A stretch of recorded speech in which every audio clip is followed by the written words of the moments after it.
അത്യുന്നതന്റെ സംരക്ഷണത്തിൽ വസിക്കുന്നവനും സർവശക്തന്റെ തണലിൽ കഴിയുന്നവനും കർത്താവിനോട് എന്റെ സങ്കേതവും എന്റെ കോട്ടയും ഞാൻ ആശ്രയിക്കുന്ന എന്റെ ദൈവവും എന്ന് പറയും.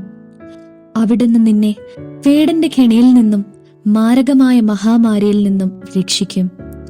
തന്റെ തൂവലുകൾ കൊണ്ട് അവിടുന്ന് നിന്നെ മറച്ചുകൊള്ളും. അവിടുത്തെ ചിറകുകളുടെ കീഴിൽ നിനക്ക് അഭയം ലഭിക്കും. അവിടുത്തെ വിശ്വസ്തത നിനക്ക് കവചവും പരിചയമായിരിക്കും.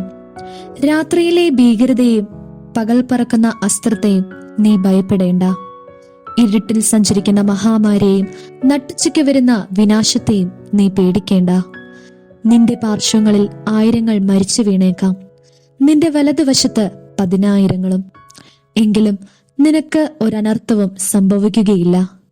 ദുഷ്ടരുടെ പ്രതിഫലം നിന്റെ കണ്ണുകൾ കൊണ്ട് തന്നെ നീ കാണും. നീ കർത്താവിൽ ആശ്രയിച്ചു, അത്യുന്നതനിൽ നീ വാസമുറപ്പിച്ചു.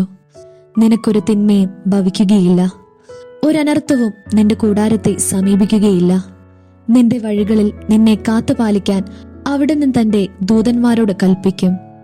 നിന്റെ പാദം കല്ലിൽ തട്ടാതിരിക്കാൻ അവർ നിന്നെ കൈകളിൽ വഹിച്ചുകൊള്ളും.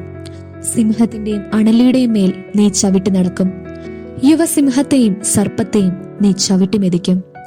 അവൻ സ്നേഹത്തിൽ എന്നോട് ഒട്ടി നിൽക്കുന്നതിനാൽ ഞാൻ അവനെ രക്ഷിക്കും. അവൻ എന്റെ നാമം അറിയുന്നതുകൊണ്ട് ഞാൻ അവനെ സംരക്ഷിക്കും. അവൻ എന്നെ വിളിച്ചപേക്ഷിക്കുമ്പോൾ ഞാൻ ഉത്തരമരുളും. അവന്റെ കഷ്ടതയിൽ ഞാൻ അവനോട് ചേർന്ന് നിൽക്കും.